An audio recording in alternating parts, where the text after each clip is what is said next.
नमस्कार, बिहारी मीडिया में आप सबों का स्वागत है। मैं हूं शिवांगी।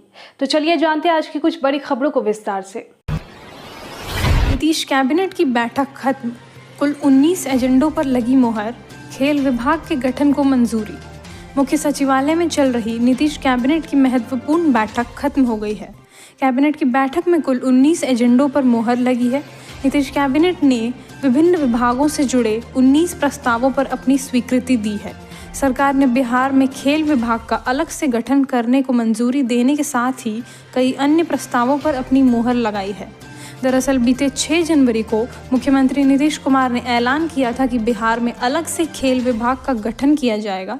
मेडल लाओ नौकरी पाओ योजना के तहत उत्कृष्ट खिलाड़ियों को नियुक्ति पत्र वितरण करने के दौरान मुख्यमंत्री ने ऐलान किया था कि जल्द ही बिहार में अलग से खेल विभाग का गठन किया जाएगा, जिससे खेल के क्षेत्र में बेहतर काम हो सकेगा। बालिका गृह से 26 लड़कियां रहस्यमयी तरीके से लापता, अवैध रूप से चल रहा था शेल्टर होम, पूर्व सीएम ने की ये मांग। बड़ी खबर मध्य प्रदेश की राजधानी भोपाल से आ रही है, जहां अवैध रूप से संचालित एक बालिका गृह से 26 लड़कियां गायब हो गई हैं। इस बड़े खुलासे के बाद पुलिस से लेकर प्रशासनिक महकमों में हड़कंप मच गया है। गायब हुई बच्चियां मध्य प्रदेश, गुजरात, झारखंड, राजस्थान की रहने वाली थी। पुलिस ने केस दर्ज कर लिया है और मामले की तफ्तीश में जुट गई है। दरअसल पूरा मामला भोपाल के परवलिया में संचालित आंचल बालिका छात्रावास का है, जहां राष्ट्रीय बाल अधिकार संरक्षण आयोग के अध्यक्ष प्रियांक कानूनगो ने पिछले दिनों औचक निरीक्षण किया था। निरीक्षण के दौरान उन्हें जब शेल्टर होम में रजिस्टर चेक किया तो पाया कि उनमें 68 बच्चियों के नाम दर्ज थे, लेकिन उनमें से 26 बच्चियां लापता थीं। इस संबंध में जब शेल्टर होम के संचालक से पूछताछ की गई तो वो जवाब नहीं दे सका। सिविल सेवा परीक्षा के लिए व्यक्तित्व विकास विषय पर चाणक्य IAS अकेडमी में सेमिनार। सिविल सेवा परीक्षा की तैयारी में अग्रणी चाणक्य IAS अकेडमी अपने बहुप्रतीक्षित व्यक्तित्व विकास कार्यक्रम के शुभारंभ की घोषणा करते हुए गर्व महसूस कर रहा है। यह कार्यक्रम 20 जनवरी को आयोजित होने वाला है। इस कार्यक्रम का उद्देश्य उम्मीदवारों को सिविल सेवाओं के प्रतिस्पर्धी परिदृश्य में सफलता के लिए आवश्यक कौशल और विशेषताओं से लैस करना है। चाणक्य IAS अकेडमी के संस्थापक AK मिश्रा द्वारा डिजाइन किया गया ये व्यक्तित्व विकास कार्यक्रम संचार कौशल, नेतृत्व क्षमता और पारस्परिक प्रभावशीलता जैसे महत्वपूर्ण पहलुओं को निखारने पर केंद्रित है। पाठ्यक्रम को न केवल शैक्षणिक रूप से बल्कि व्यक्तिगत रूप से भी समग्र विकास को बढ़ावा देने वाले उम्मीदवारों को सशक्त बनाने के लिए तैयार किया गया है। पटना के सभी स्कूलों का समय बदला, DM ने जारी किया आदेश। इस वक्त की बड़ी खबर राजधानी पटना से आ रही है, जहां ठंड को लेकर जिला प्रशासन ने बड़ा फैसला लिया है। ठंड को लेकर पटना के सभी सरकारी और निजी स्कूलों का समय बदलाव किया गया है। पटना DM की तरफ से इसको लेकर आदेश जारी किया गया है। दरअसल राजधानी पटना में पिछले कुछ दिनों से पारा लगातार गिर रहा है। कुहासे और शीतलहर के कारण स्कूली बच्चों को हो रही परेशानी को देखते हुए जिला प्रशासन ने पटना जिला के अंतर्गत आने वाले सभी सरकारी और निजी स्कूलों के टाइम टेबल में बदलाव किया है। पटना DM डॉक्टर चंद्रशेखर ने कल यानी 9 जनवरी से 13 जनवरी तक सभी स्कूलों को सुबह 9 बजे से दोपहर 3:30 बजे तक संचालित करने का निर्देश दिया है। राम मंदिर को लेकर नहीं थम रहा विवादित बोल, अब लालू के इस बड़े नेता ने हिंदुओं को लेकर कह दी ये बात। बिहार के शिक्षा मंत्री और लालू यादव की पार्टी राष्ट्रीय जनता दल के विधायक प्रोफेसर चंद्रशेखर ने एक बार फिर से विवादित बयान दिया है। उन्होंने कहा कि मंदिर गुलामी का रास्ता है, जबकि शिक्षा प्रकाश का मार्ग है। शिक्षा मंत्री ने अपनी पार्टी के विधायक फतेह बहादुर के बयान का समर्थन करते हुए कहा, उन्होंने अपनी नहीं बल्कि हमारी माँ सावित्रीबाई फुले की बात को दोहराया है। दरअसल हाल ही में RJD के विधायक फतेह बहादुर सिंह ने मां सरस्वती को लेकर विवादित बयान दिया था। फतेह बहादुर सिंह ने इससे पहले मां दुर्गा पर भी विवादित बयान दिया था, जिसे खूब विरोध हुआ था। इसके बाद अब बिहार के शिक्षा मंत्री और विवादित बयानों को लेकर चर्चा में रहने वाले चंद्रशेखर ने एक बार फिर से चौंकाने वाला बयान दिया है। उन्होंने कहा, मंदिर का रास्ता गुलामी का होता है, जबकि शिक्षा प्रकाश का रास्ता। बिहार में कांग्रेस का बड़ा दांव, इन नेताओं को मिला बड़ा टास्क, लिस्ट में 3 महिला भी शामिल। देश में लोकसभा चुनाव में अब महज कुछ दिनों का समय रह गया है। ऐसे में देश की तमाम छोटी बड़ी राजनीतिक पार्टी अपनी चुनावी रणनीति को अंजाम देने में जुट गई है। एक तरफ भाजपा जहां अलग अलग राज्यों में प्रधानमंत्री की रैलियां तय कर रही है, वहीं कांग्रेस ने बिहार के सभी लोकसभा क्षेत्र को लेकर संयोजकों की घोषणा की है। दरअसल कांग्रेस ने दूसरे राज्यों की तरह बिहार के सभी 40 लोकसभा क्षेत्रों के लिए रविवार को संयोजकों की घोषणा कर दी। हालांकि ये अभी तक तय नहीं हो पाया है कि पार्टी कितनी सीटों पर चुनाव लड़ेगी। राष्ट्रीय अध्यक्ष मल्लिकार्जुन खड़गे के निर्देश पर पार्टी महासचिव केसी वेणुगोपाल ने संयोजकों के नामों की सूची जारी कर दी है। इसमें सभी क्षेत्रों और जातियों को प्रतिनिधित्व देने का भरसक प्रयास हुआ है। हालांकि इनमें मात्र 3 महिलाएं अमिता भूषण, रीता सिंह व सुधा मिश्रा को जगह दी गई है। विवाद में घिरे के पाठक अचानक छुट्टी पर क्यों गए? शिक्षा नियुक्ति पत्र वितरण कार्यक्रम से भी रहेंगे दूर। बिहार में शिक्षा विभाग के अपर मुख्य सचिव के पाठक छुट्टी पर चले गए हैं। के पाठक 7 दिनों के अवकाश पर हैं। आगामी 14 जनवरी तक के लिए उनके अवकाश को स्वीकृति दे दी गई है, जिसके बाद वो कुछ दिनों तक विभागीय कामों से दूर रहेंगे। उन्होंने अपने आवेदन में अवकाश पर जाने की वजह भी बताई है। वहीं के पाठक की गैर मौजूदगी में अब शिक्षा विभाग के सचिव बैद्यनाथ यादव अपर मुख्य सचिव के प्रभार में हैं। प्रभार थामने के साथ ही बैद्यनाथ यादव एक्शन में आए और अधिकारियों के साथ उन्होंने बैठक की है। बता दें कि 13 जनवरी को बीपीएससी द्वारा दूसरे चरण में शिक्षक नियुक्ति पत्र वितरण समारोह का आयोजन होना है, जबकि के पाठक 14 जनवरी तक अवकाश पर रहेंगे। मीडिया रिपोर्ट के अनुसार उन्होंने स्वास्थ्य कारणों का हवाला देकर अवकाश लिया है। तब तक विभाग के सचिव बैद्यनाथ यादव एसीएस के प्रभार में रहेंगे। बता दें कि 13 जनवरी को पटना में गांधी मैदान में नवनियुक्त बीपीएससी शिक्षकों को नियुक्ति पत्र बांटा जाना है।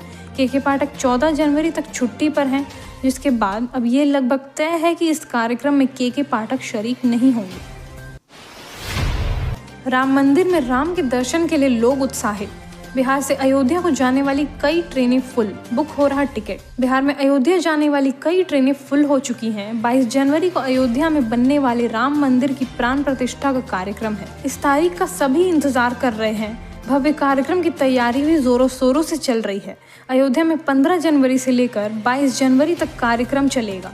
वहीं बिहार में भी इस कार्यक्रम को लेकर लोग उत्साहित हैं। ट्रेनों में टिकट बुक किए जा रहे हैं। हाल ही में दरभंगा और आनंद विहार के मध्य अमृत भारत ट्रेन के परिचालन में शुरुआत हुई है। गाड़ी संख्या 15,557 अमृत भारत एक्सप्रेस की सभी सीट फुल चल रही है। 15 जनवरी से लेकर 21 जनवरी तक इन ट्रेनों में एक भी टिकट उपलब्ध नहीं है। अमृत भारत एक्सप्रेस ट्रेन के टिकट अब नहीं है। इसके अलावा गाड़ी संख्या 1916 कामाख्या से आने वाली ट्रेन कवि गुरु एक्सप्रेस में भी सीट उपलब्ध नहीं है। इस कारण यात्रियों को थोड़ी परेशानी का सामना करना पड़ सकता है। बिहार में जेडीयू का 17 सीटों पर दावा, 23 सीटों में राजद, कांग्रेस और वाम दलों को बंटवारे की दी सलाह। बिहार में 40 सीटों पर लोकसभा चुनाव का रण होना है। जेडीयू इस बार एनडीए से अलग है। वहीं विपक्षी दलों को नीतीश कुमार की पहल पर एकजुट किया गया है। भाजपा के खिलाफ वोटों का बिखराव रोकने के उद्देश्य से विपक्षी दलों ने एक साथ चुनाव लड़ने की तैयारी की है। सीटों के बंटवारे को लेकर कवायद जारी है। विपक्षी दलों के नेता लगातार मंथन कर रहे हैं। इस बीच रविवार को नई दिल्ली में कांग्रेस के वरिष्ठ नेता मुकुल वासनिक के आवास पर कांग्रेस और राजद नेताओं की बैठक हुई।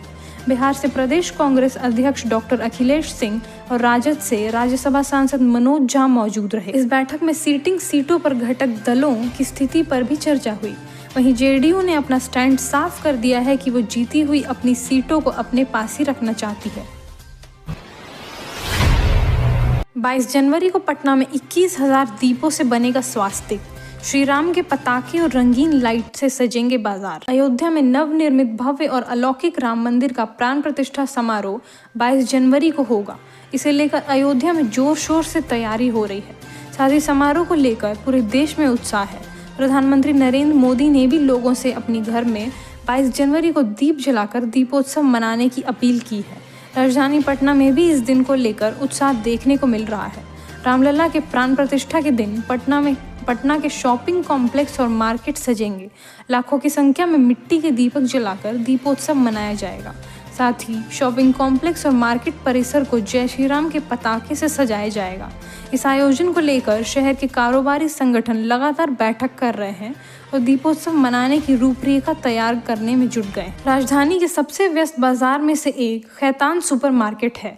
इस मार्केट कॉम्प्लेक्स में 22 जनवरी को लगभग 21,000 दीपक से स्वास्तिक का प्रतीक बनाया जाएगा। खैतान सुपरमार्केट ओनर एसोसिएशन के महासचिव रंजीत सिंह ने इस संबंध में बताया कि मार्केट परिसर को जय श्री राम के पताके और रंगीन लाइटों से सजाया जाएगा और स्वास्तिक का प्रतीक बनाया जाएगा। इस दीपोत्सव के बाद दुकानदारों के बीच लड्डू का वितरण भी किया जाएगा। बिहार को लेकर राष्ट्रपति का केंद्र सरकार को अहम सलाह, विशेष वित्तीय सहायता प्रदान करने पर हो विचार। बिहार को केंद्र सरकार से विशेष वित्तीय सहायता प्रदान करने से जुड़े एक विधेयक पर राष्ट्रपति ने अहम निर्देश दिया है। राजद के राज्यसभा सांसद अमरेंद्रधारी सिंह उर्फ एडी सिंह द्वारा पेश किए गए एक विधेयक पर राष्ट्रपति द्रौपदी मुर्मू ने केंद्रीय वित्त मंत्री निर्मला सीतारमण को विधेयक पर विचार करने की सिफारिश की है। राष्ट्रपति द्रौपदी मुर्मू ने सिफारिश की है कि राज्यसभा में राजद विधायक एडी सिंह द्वारा पेश बिहार को विशेष वित्तीय सहायता देने वाले विधेयक पर वित्त मंत्री निर्मला सीतारमण को विचार करना चाहिए। राजद सांसद एडी सिंह ने राजद और जेडीयू दोनों की प्रमुख मांग को आगे बढ़ाते हुए इस विधेयक को सितंबर में उच्च सदन में एक निजी सदस्य के विधेयक के रूप में पेश किया था। राजद सांसद एडी सिंह ने 1 सितंबर 2023 को बिहार राज्य को विशेष वित्तीय सहायता विधेयक 2023 राज्यसभा में पेश किया था। इसी को लेकर अब राष्ट्रपति ने निर्देश जारी किया है। इसमें कहा गया है कि भारत के राष्ट्रपति ने संसद सदस्य एडी सिंह द्वारा बिहार राज्य को विशेष वित्तीय सहायता विधेयक 2023 के विषय में सूचित किए जाने पर संविधान के अनुच्छेद 117(3) के तहत राज्यसभा द्वारा विधेयक पर विचार करने की सिफारिश की है। बीएसएससी सीजीएल में बिहार में जल्द शुरू होने वाली है कई पदों पर भर्ती। राज्य सरकार ने जिलों को दिए हैं ये निर्देश। बिहार में आने वाले दिनों में सरकारी नौकरी की चाहत रखने वाले युवाओं के लिए बम्पर बहाली आने वाली है। सामान्य प्रशासन विभाग ने इस दिशा में कार्य करना शुरू कर दिया है। इसके लिए बिहार कर्मचारी चयन आयोग की चतुर्थ स्नातक स्तरीय संयुक्त प्रतियोगिता परीक्षा जल्द आयोजित की जाएगी। इस संबंध में राज्य के मुख्य सचिव आमिर सुबहानी ने बीते दिन सभी विभागों के अपर मुख्य सचिव, प्रधान सचिव, सचिव और जिलाधिकारियों के साथ वीडियो कॉन्फ्रेंस के माध्यम से बैठक की थी। इस मीटिंग में मुख्य सचिव ने सभी विभागों को अपने अपने विभाग की रिक्तियों को लेकर जल्द अधियाचना भेजने का निर्देश दिया है। वहीं मुख्य सचिव ने राज्य कर्मचारी चयन आयोग से भी स्नातक स्तरीय प्रतियोगिता परीक्षा की तैयारियों के बारे में जानकारी ली। उन्होंने इस मामले को गंभीरता से लेने को कहा है। दरअसल इससे पहले नवंबर महीने में भी सामान्य प्रशासन विभाग ने सभी विभागों और जिलों से स्नातक स्तर के रिक्त पदों की जानकारी मांगी थी। विभाग की ओर से सभी विभागों के अपर मुख्य सचिव, प्रधान सचिव, सचिव और जिलाधिकारियों को रिक्तियों की अभियाचना भेजने के लिए पत्र भी लिखा गया था, लेकिन इसके बाद भी विभागों द्वारा अधियाचना नहीं भेजी गई है, जिसके बाद सरकार ने इसे गंभीरता से लिया है। बिहार में बीएड डिग्रीधारी प्राइमरी शिक्षकों की जगी उम्मीद, सुप्रीम कोर्ट जाने की तैयारी में नीतीश सरकार। बिहार में पहले से 5वीं कक्षा के बीएड योग्यताधारी नियोजित शिक्षक फिलहाल बने रहेंगे। ऐसे शिक्षकों को सेवा में बनाए रखने के लिए पटना उच्च न्यायालय के फैसले को राज्य सरकार की तरफ से सर्वोच्च न्यायालय में चुनौती दी जाएगी। आधिकारिक सूत्रों के मुताबिक इस संबंध में शिक्षा विभाग द्वारा महाधिवक्ता की राय ली गई है। सरकार सर्वोच्च न्यायालय में जल्द एसएलपी दायर करेगी। आधिकारिक जानकारी के मुताबिक इस पर शिक्षा विभाग के स्तर पर सैद्धांतिक सहमति पहले ही बन चुकी है। बीएड योग्यताधारी नियोजित शिक्षक छठे चरण में पहले से 5वीं कक्षा में अध्यापक के रूप में बहाल हुए थे। ऐसे शिक्षकों की संख्या तकरीबन 10,000 बताई जा रही है। पटना उच्च न्यायालय का फैसला आने के बाद से छठे चरण में नियोजित पहली से 5वीं कक्षा के बीएड योग्यताधारी 10,000 शिक्षकों की में खलबली मची हुई है। पटना हाईकोर्ट का बड़ा फैसला, माता पिता की संपत्ति पर जबरन कब्जा करने वाले बेटे को नहीं कर सकते बेदखल। माता पिता की संपत्ति पर जबरन कब्जा करने वाले बेटे को बेदखल नहीं किया जा सकता है। ये फैसला पटना हाईकोर्ट ने एक मामले में दिया है। पटना हाईकोर्ट ने अपने एक महत्वपूर्ण फैसले में कहा है कि माता पिता की संपत्ति पर जबरन कब्जा करने वाले बेटे को वरिष्ठ नागरिक संरक्षण कानून के अनुसार बेदखल नहीं किया जा सकता है, लेकिन जबरन किए गए कब्जे के तहत उस संपत्ति का मासिक किराया एवं मासिक भरण पोषण देने के लिए उत्तरदायी है। हाईकोर्ट ने पीड़ित माता पिता को संबंधित संपत्ति से कब्जेदारों को की बेदखली सुनिश्चित करने के लिए सक्षम अदालत से संपर्क करने की छूट दे दी है। शिकायतकर्ता आरपी रॉय ने दावा किया था कि वे एक गेस्ट हाउस के मालिक हैं, लेकिन उनके सबसे छोटे बेटे रवि ने उनके गेस्ट हाउस के 3 कमरों पर जबरन कब्जा कर लिया है। मीडिया रिपोर्ट के अनुसार 73 वर्षीय आरपी रॉय का दावा है कि पटना के कंकड़ बाग में उनका एक गेस्ट हाउस है। ये उनकी खुद की अर्जित संपत्ति है। बिहार राज्य आवास बोर्ड पटना के द्वारा उनके पक्ष में यह सन 1992 में आवंटित की गई है, जिसे एक अफसर ने औकात बताई वो मंदिरों को अपमानित कर रहा है। सुशील मोदी का चंद्रशेखर पर हमला, दम है तो तिरुपति जाने वालों की गुलामी छोड़ें। मंदिरों पर लगातार बयानबाजी कर रहे बिहार के शिक्षा मंत्री चंद्रशेखर पर पूर्व डिप्टी सीएम और बीजेपी सांसद सुशील कुमार मोदी ने तीखा हमला बोला है। सुशील मोदी ने कहा है कि राजद के मंत्री और विधायक लालू प्रसाद के इशारों पर राम मंदिर, देवी सरस्वती और रामचरितमानस पर लगातार अभद्र टिप्पणी कर रहे हैं। अब राजद में हिम्मत है कि वो सीधे तौर पर ये ऐलान करें कि उसे मंदिर जाने वाले हिंदुओं का वोट नहीं चाहिए। तिरुपति जाने वालों का चंद्रशेखर गुलामी क्यों कर रहे हैं? सुशील मोदी ने कहा कि राजद कोटे के शिक्षा मंत्री चंद्रशेखर मंदिर को गुलामी और शोषण का प्रतीक मानते हैं। फिर चंद्रशेखर ऐसी पार्टी की गुलामी क्यों कर रहे हैं जिसके अध्यक्ष परिवार के साथ कभी तिरुपति मंदिर जाते हैं तो कभी देवी मंदिर में पूजा करते हैं।